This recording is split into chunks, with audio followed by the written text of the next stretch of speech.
ওরা আমায় বলেছিল এই জামা কাপড়গুলো মেলে আসতে। সানি পিসু আর পিসুর মা বলেছে আমাকেই সব বাড়ির কাজ করতে হবে।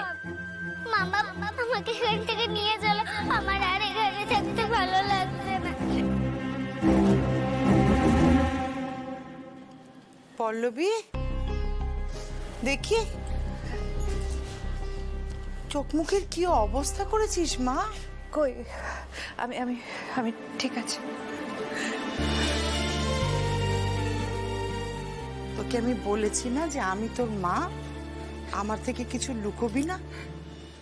কি হয়েছে, কি হয়েছে মা?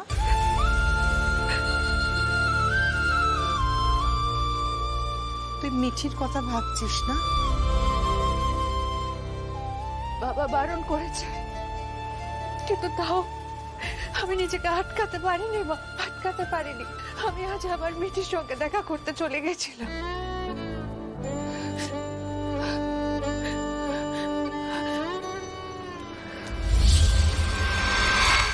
জানো তো, ওরা মিঠিকে খুব অত্যাচার করছে।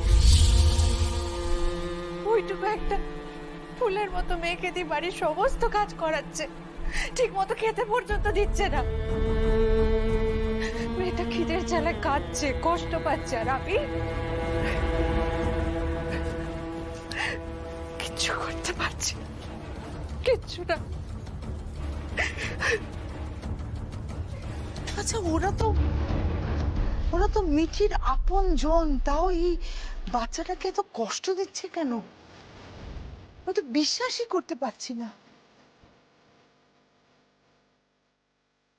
কিন্তু ও মা, তুই এটা নিয়ে ভেবে কি করবি বল? আরো কষ্ট পাবি।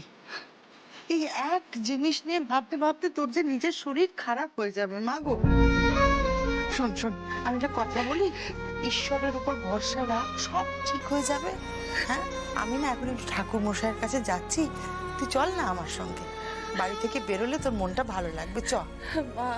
না, আমি কোনো না শুনবো না, তোকে যেতেই হবে আমার সঙ্গে। তারপরে ফিরে এসে আমরা জিনুকে জন্মদিনের সমস্ত আয়োজন করব তো। হ্যাঁ, কাঁদিস না মা, আমার সোনা মেয়ে, কাঁদে না বাবা, কাঁদে না।